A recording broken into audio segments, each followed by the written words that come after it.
কিনতে হাটে গিয়া বাটে পইরা গেছি শুটকির মতো গরু হলো দাম হচ্ছে যে বেশি দেশি না বিদেশি এবার কিনবো খাসি লো ঠেলা ওরে মামা ঠেলা ঠেলি পারাপারি দাঁড়াইতে পারি না এত ভিড়ে গরু আমি চোখে তো দেখি না গোবরের গন্ধ গরু কিনা বন্ধ লো ঠেলা ওরা ধুরা কিতামি করে আমার বাপে গরু কিনতে গেলে কষ্ট মাপে বুঝনা আমার বাপে গিফটা বাপে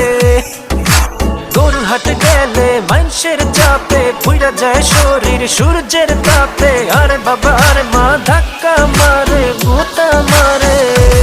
ও আমার টাকা করে যে চিনিমিনি গরু কিনে মুজে বেশি দামি মোটা তাজা খাসা গরু দিমু কুরবানি চল গরু দড়ি ধরে আমি যত করে টানা টানি সারা রাস্তা